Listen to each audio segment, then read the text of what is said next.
Hey guys, so a couple weeks ago, Mr. Pish Posh and I went thrifting, and we were headed out of town to go to another event to a town about 2 hours away from us. And so we ended up thrifting along the way, which is kind of what we normally do. But we gave ourselves some time, extra time this time, to hit some of the smaller thrift shops that I haven't never been to before. And they're pretty much like the charity shops or the mom and pop shops, thrift stores in these little tiny Montana towns. And so it was kind of fun, you know, just to see something different. So it feels like also that the thrift stops I made in town, like right before that trip, that weekend, and then like maybe right afterward, like I found like a few really cool or interesting things, to me anyway, vintage items at our regular thrift stores too. So I just kind of wanted to pull some highlights, share those with you. I've also hit some estate sales in the last couple of weeks as well, and those are going to be separate videos because I just feel like I have some fun stuff to share with you guys. And it's getting to be yard sale season, so I think vintage hauls are going to be kind of on the menu for the summer because that's kind of what I focus on when I go to yard sales and estate sales, because less people are looking for those things, and especially estate sales, you know, you can find some very interesting older items. So I'm going to start with some jewelry because I had done that jewelry video not that long ago, and I just thought it was so funny. Right after I did that video, I went to the thrift store. And so if you remember the jewelry video, right at the end, I had that copper necklace. And I was like, oh, I might keep it because I like it's Renoir or Matisse copper jewelry. And so like right after I made that video, I was at just our local thrift store and I looked in their jewelry case, and they have one jewelry case that the stuff never goes on sale. But I look in there, and there is this copper cuff bracelet plus matching earrings. The set was $10. And let's see, was this one marked? I think they're marked on the earrings. They're marked Renoir on the earrings. So very cool. So I looked it up in that book that I shared with you last time, The Art of Copper Jewelry. And so I found the name of this set. It's called Shadow or Shadows. So it's kind of cool. It's got that kind of black background to it. So very geometric and everything. Earrings and a bracelet, a set. And then at the same time, they had this necklace, so modernist looking, with the matching bracelet. And look, it opens like this. Matching bracelet, matching earrings. So this set, I paid, let's see, I'm missing the tag on the bracelet, but I think the other bracelet was $5, so probably $20 I paid for the set. Now, what I haven't decided yet is if I'm gonna sell the whole set together or if I'm going to break it up. So leave me a comment down below if you have experience with that. I know I've kind of done it both ways. Some people say to break up the set, because sometimes if people only need the earrings, they only need the bracelet, they already have some of the other pieces. And if someone really wanted to get the whole set, they could just bundle all three together. So as I'm talking that out, that may be starting to sound like a good idea. Now these are just two pieces. I might just list those together, not sure. But I also found this was in the case that was not a different jewelry case, which does get marked down. So I paid $6 for this pendant, and it comes on this chain, which the chain I could tell right away is not original because the styles are completely different. Turns out the chain is like a gold-filled chain, so I probably could just sell that separately. I'm going to take it off. This is not marked, but to me, it just had a look. It had a look of Finnish from Finland jewelry. And so good old Google Lens told me I was correct. And the artist or the designer was Hannu Ikonen. I probably did not say that right, but anyway, so it is a, man, I'm going to put up the name of it. Like there was a name, it's a reindeer moss, I think is what it was kind of like the name of the design. for that type of jewelry. And then that same day, in the same, this was in the case that was not marked down. But I found this necklace, and it had matching earrings clipped to it. And right on the tag, $15, Givenchy. Okay, so you don't find that kind of jewelry every day. It's not really like heavy duty solid. I'm gonna try to find as close to the comps as I can and try to figure out the age of it. They are clip earrings, so these could be 80s or whatever. So I'll figure that out. Okay, so I just needed to insert something here. Now I'm looking at this Givenchy necklace and earrings that I was just talking about, and something just didn't quite seem exactly right.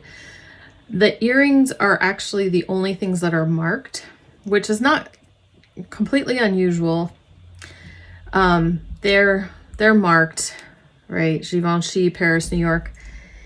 But the necklace is not. And like I said, the quality of it was not quite what I was expecting. So when I look at it closer, I think they're just close. They're not exact. So I think it's just a married set. Anyway, I'm just going to list the earrings and hopefully at least not lose any money on it.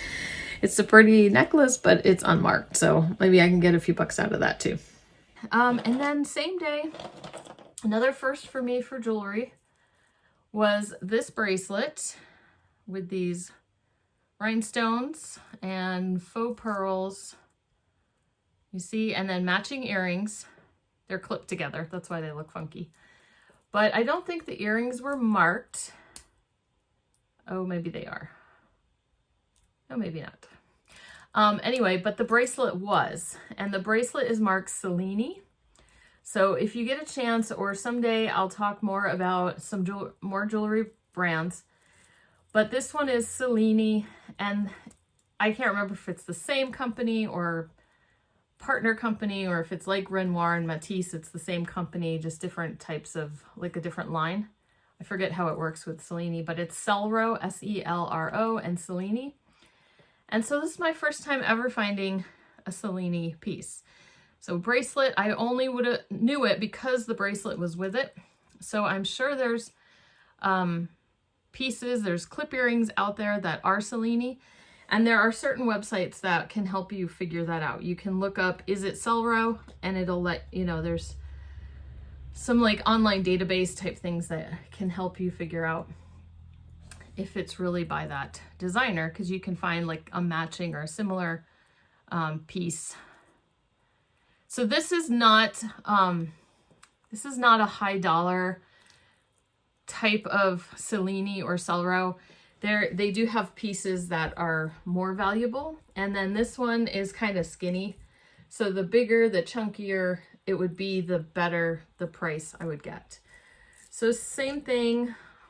This might have just been $10 for the set. Not sure yet what I'm going to list that for. I have to do some more research. It was kind of been starting to be that time of the year where I'm just finding stuff faster than I can research and list it. And then plus I want to show you guys, so I'm not touching anything until I can make the video about it. So Mr. Pish Posh and I are trying to figure out a better flow for bringing items in, recording it, and then being able to work on it right away and get stuff listed so that things can get sold, so that I would actually have something to talk about in my What Sold videos. Because like I said in my last What Sold, I've been so busy. I'm behind on my listing. I'm behind on a lot of things. And so if I don't list, I don't sell. And then I have no What Sold videos for you. Okay, so let's go back. This dress, I just wanted to share this with you. This was actually at Goodwill. And it's just a brand that I wanted to share with you so that you knew about it. And if you see this vintage dress, it's short. I don't know that it's been shortened. It's possible it was hemmed up, like it had been a maxi and they made it a mini. But this brand is called Young Edwardian. Let me know in the comments below if you've heard of it. Size 11. And so it's Young Edwardian by Arpeja? Arpeja? It's Arpeja. So I saw this, I saw the tag, and I was like, Young Edwardian. I'm like, that seems right up the alley of a lot of like cottagecore and that kind of thing. So I look up the label, and prices on the dresses were really, really good. So it's kind of along the same lines as gunny sacks. And it was interesting because just last night I was looking through my Facebook feed, and I'm in a gunny sacks, the gunny sacks dresses by Jessica McClintock. I'm in a group where people collect and trade and stuff like that, and you can ask questions. And so I just happened to notice someone was like, oh, I've got a bunch of these dresses by Young Edwardian and I'm done. I'm like, I don't want to collect them anymore. And they wanted to sell them off in like a big lot. So it's just kind of interesting to see the conversation about like by the gunny sacks collectors who are like, oh, I love Young Edwardian. So very cool. And the great thing is I found this one, which has the best tag, the clearest tag. I found another one that day. This was at Goodwill. And so they were like $6. And I found another one that has a partial tag. You can tell it was the same tag, but it's falling off. And then a couple more that were definitely like from the same person. And so that was interesting because I think that one, the tag is missing completely. And then another dress with a different brand that was just the same style. So they got donated all by the same person. And that was just fun. So I wanted to share that brand with you in case you come across that. Gunny sacks dresses have gone down in value. A couple years ago, they were like gold. If you could find gunny sacks, you could sell it for $200, $300.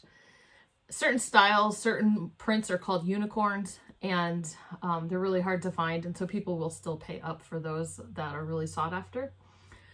And, but still, there's still a market for them. Now, what did I want to talk about? Okay, this one's not so exciting, but I thought I would share it with you anyway. I got this at Goodwill probably that same day. And if you see what it is, it's this marbled plastic little sewing box. And the reason I picked it up that day is because I've sold similar ones before. Same maker. This is Hommer, Hommer, manufacturing, made in the USA. It's vintage. It's purple, marbled. It's got a lady, the spinning wheel, and a cat. Now, I have sold one for sure before. I'm thinking that one was like aqua blue, and it had like 2 kittens on it. For sure gonna sell, right? So this one I just thought was interesting. Purple. It's not gonna be big money. It's gonna be like $15 to $20. But I just thought it was super cute. And I paid less than $2 for that one. Now, this one was on that road trip, like that kind of thrifting trip. And we were in a thrift store we've been to before. And I don't know that I found, oh, I know what else I got there. I'll talk about that next. I just got a couple things there. But I saw this bag hanging. And inside was this antique book, ABC of Objects. And I don't know if you can tell on the camera, but it's made out of cloth. It's not paper, it's cloth. And it is beat up. Doesn't stop me. It's so, sorry. $2 I paid. And it says, this is a McLaughlin cloth book on the back. It was folded in the bag. And I just thought, okay, so there are comps and solds for ones in good condition. $30, $40, $50 can be a little bit less. Different subjects have different, different values. But I just thought, like, you could still do a lot with these pages. Like, wouldn't they be awesome? Like framed in a nursery or something like that. Like you could flatten them out or iron them out or whatever. I just think it would be super sweet. So I'm just selling it as is, obviously. And just see if somebody wants to kind of rescue it and do something with it. I think that would be cool. So I don't know. got a little sentimental. Saw that $2 thing and I'm like, is really anybody else going to buy that? I hope they do. Okay, so then let's just talk about this mug. I found this mug. As you can see, it has the doctor on it, and he's a doctor in a horse and buggy. And it's a vintage shaving mug style. On the bottom, it says Sportsman and $2.50. This might have been there too at that same thrift store. Anyway, so these are like called occupational mugs and shaving mugs. And from what I understand, back in the day, if a guy went to his barber and was getting shaved, he would leave his mug at the barber's, and they usually were personalized. Like you could get, you know, their name printed on it. So there are some like for sale right now. It says the doctor, and then it says Dr. so-and-so on the bottom. So this one doesn't have a name, so either it never got used or there was just one doctor in town, so they didn't bother personalizing it. But there was, I don't know, I think I'm going to shoot for 20. I think there was a comp that was higher, but just kind of out of nowhere. And some of the other ones were a lot less. Okay. So that same thrift store, I do remember getting this, and I was excited about these. So there's two of them.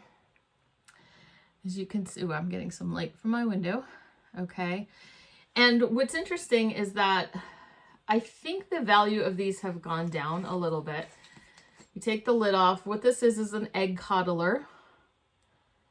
And it's Royal, well, I'm going to say Worcester, right? Is that right? It's W-O-R-C-E-S-T-E-R, Royal Worcester porcelain. Okay, so a few years back, you know, I felt like I saw these at thrift stores all the time. And then somebody told me they sold one for like $30. I'm like, are you serious? I see those all the time. And so then it felt like every time I saw one at a thrift store, the thrift stores had it priced like super high, like $10 or something, you know? And I'm like, seriously? So over the years, I have found a few. This one's kind of small. So I have two of these.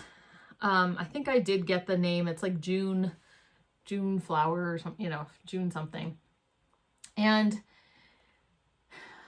I was just excited when I saw them because they were only $1.50 each. And so I thought, oh, that's a really good price because I don't usually see them that cheap. So I grabbed them without looking them up. I can maybe get like $20 for the pair. Is that what I was thinking? I didn't write any notes about it, but I'll put them on Ruby Lane. I think there's a little less competition. If you find the bigger ones, those actually do sell pretty well. Those could maybe, the big ones can be maybe $20, $25 a piece. So maybe I'll shoot for like $20, $24 for the two of them and just see what happens. I think there's still a market for sure, but just not as exciting as I thought it was going to be. This is my favorite. And I paid up on this one just because I was in the middle of nowhere, Montana. And the only reason we found this thrift store is because I Googled it. I Googled thrift store and the name of the town. And it was this tiny little town, and there wasn't even a Google entry for this store. Like, it's not registered as like a business. It was like a newspaper article that came up that said that, you know, they were opening this thrift store in this town. So I found the address right off the highway, pop over to it. And we find it, and there's a little lady in there. And so it's kind of like in an old house or something, and just has a few rooms.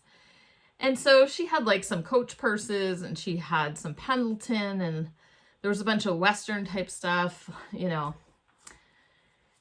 And I am in Montana, right? So Western is the theme. So it was kind of like this little thrifty boutique kind of thing. But then Mr. Pish Posh goes in the back, finds a bunch of fishing stuff, like it's him all excited. And I was wandering around again, and I looked down below the Coach purses, and I saw this one. And so I don't know if you can tell, but it's all beaded, kind of like copper beading, beaded handle, but the sides are Bakelite.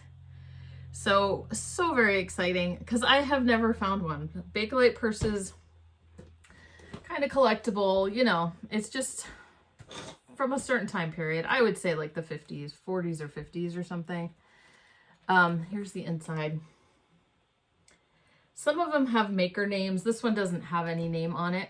And some of them are, if they're beaded and Bakelite, they're like, there's more Bakelite and then just beading is like around the frame.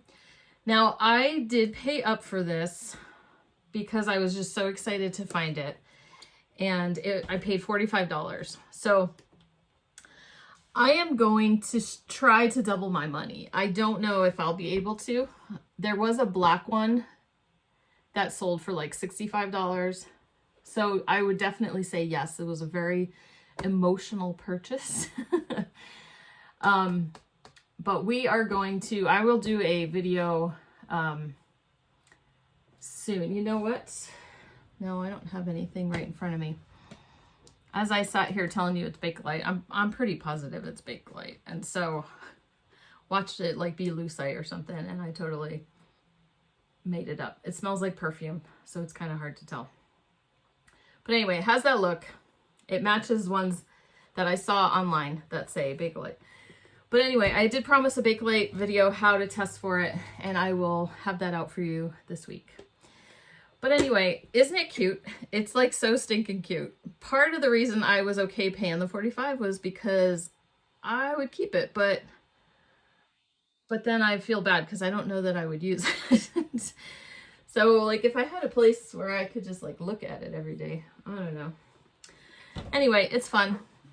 It's fun. It's always educational. Anyway, we're going to try to sell that.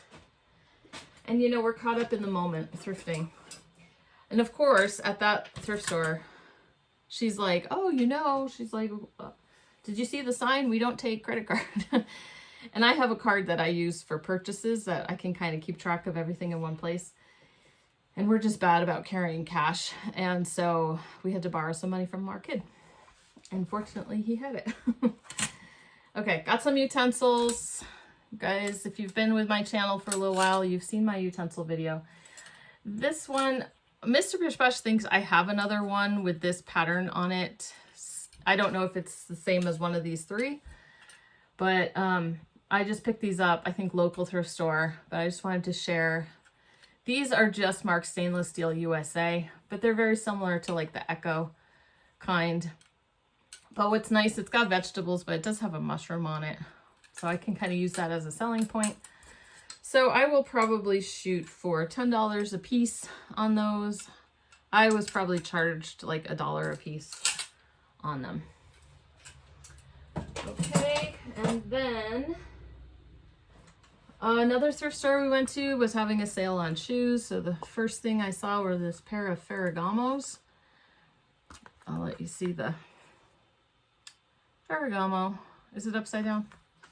There you go. Ferragamo. And they're just kind of a small shoe. They're 6.5, but I think they'll be good for spring and summer. They're slingbacks, but they're open toe, and then they kind of have a really cool different color heel on them. Kind of dated looking, but most Ferragamo is, and there's still usually a market for people who want that. And I paid half of $3.50, so $1.75 for that. So I thought that was good. You don't find Ferragamo for $1.75 every day. Okay, I'm gonna share a scarf. This, I believe, was at my little clearance center, my bins. But I do like picking up Vera scarves. I have a little bit of a collection right now. And I'm gonna show you the little mark, which kind of made this more unusual. So it's got a chop mark with it. And so I got to do a little deep dive into the history.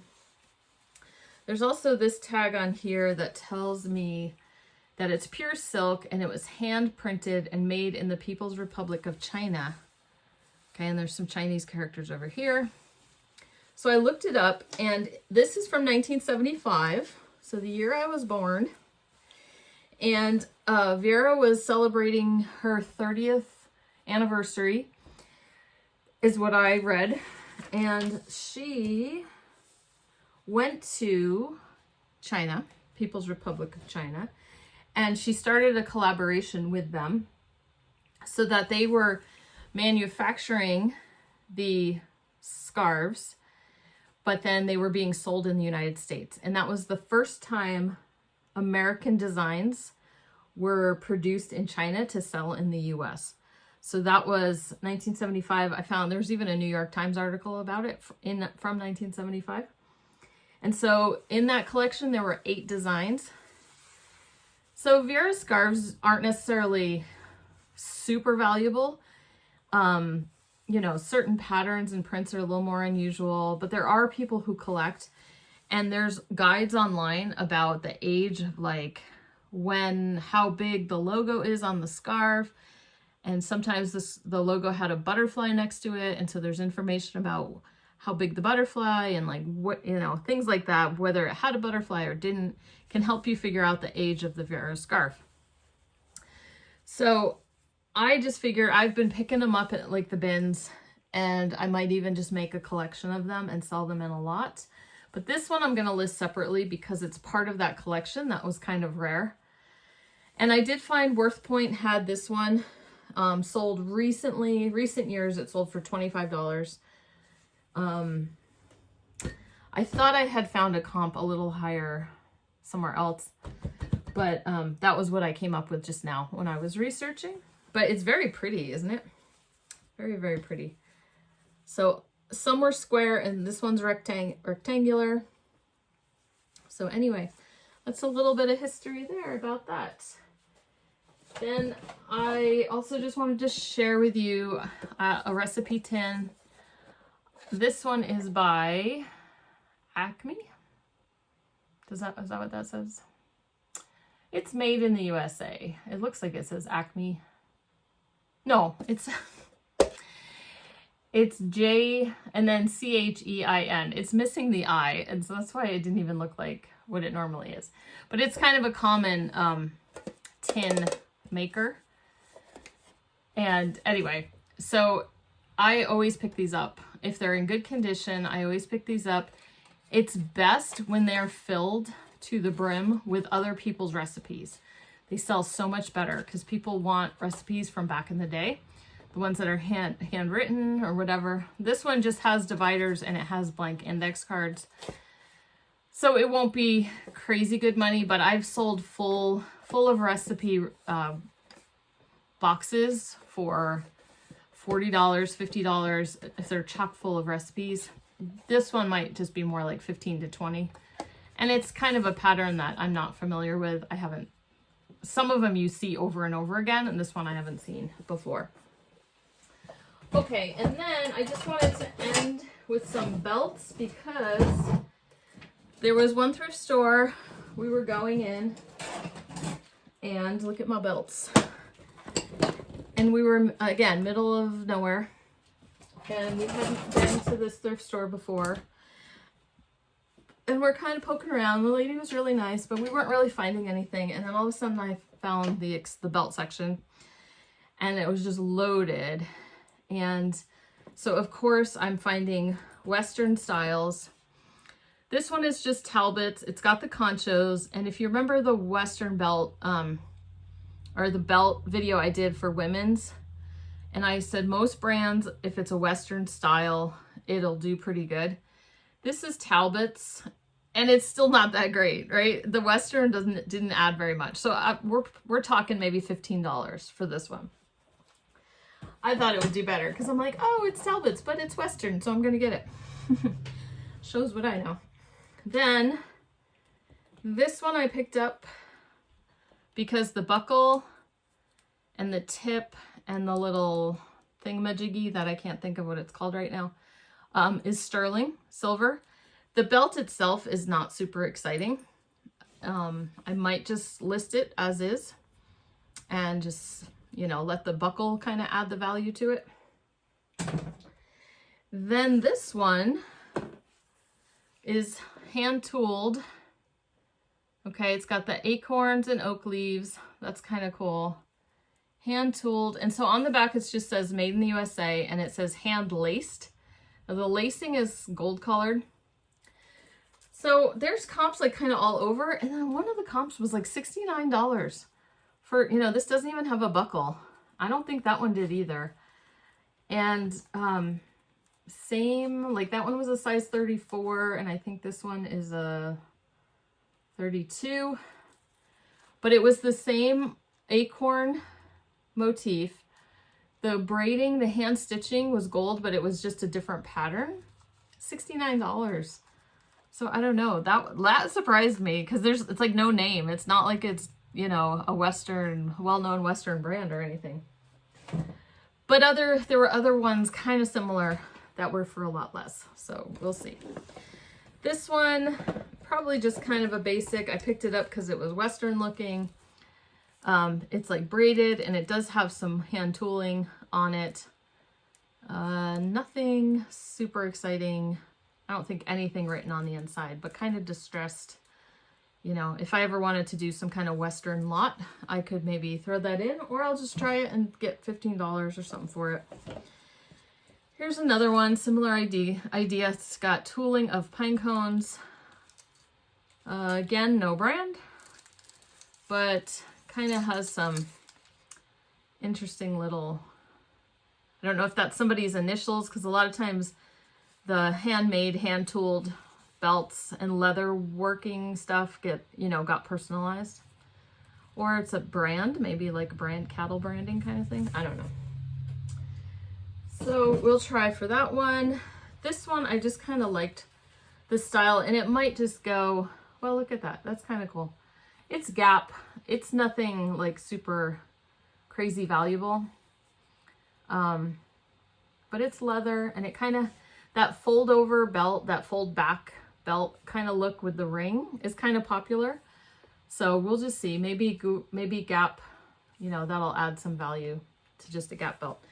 But then on one I was really, I have two more that I'm super excited about. So remember in the men's belt video, we mentioned Diesel, and it wasn't in the women. Well, maybe in the women's we talked about it too, but I found a Diesel belt.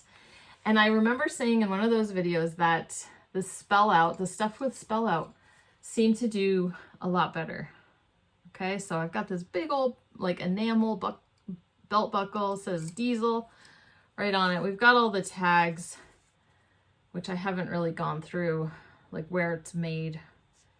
I think it says made in, and it's ripped and you can't see it. It has a website, so it's not super, super old, but it's got 85 centimeters. So it could be that it's one of the ones made in Italy, which is, I think the Diesel belt that I sold was made in Italy as well. But I think that spell out is going to do really good. And as you can see, it was $1.50. And then this one's probably my winner, even though some of those other ones have potential. I saw the purple. Isn't that fun? And I was like, oh, it's so 80s, right? Purple. But then I was totally shocked that we had this buckle on it. You guys recognize the artist on that? It's Laurel Birch. So I've sold Laurel Birch brooches and earrings and jewelry, fabric, purses, things like that.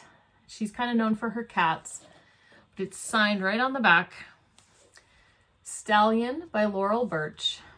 And this belt has sold for $50 before. So, and I paid $1.50. So it pays to look at the belts. Just look at the belts, everybody. It's kind of tedious, and you might not find something right away. I found some Western ones, and honestly, I do not find a ton of Western ones because other people buy them up here pretty quickly, right? Because everybody wants them. So, okay, so that was a haul video. I kept it within like around 30 minutes or so. I'm about to sneeze again because it's springtime. Okay, I'm gonna edit that out. But anyway, I hope you guys are having fun sourcing. Has garage sale season started where you are? I'm getting excited. So far, it's mostly estate sales, family run estate sales, not so much the just average everyday garage sale. But like I said, I hit 2 weekends in a row, a couple estate sales each, and have found some interesting vintage things that I am going to share with you. Plus I have a what sold to do, another what sold to do soon. I've got the Bakelite video to do. That'll just be a short kind of instructional one. I got to do something about Ruby Lane here coming up. So lots of goodies. feel free to hit the subscribe button and leave me a comment down below about your best find that you've had lately out on the hunt. Talk to you guys later.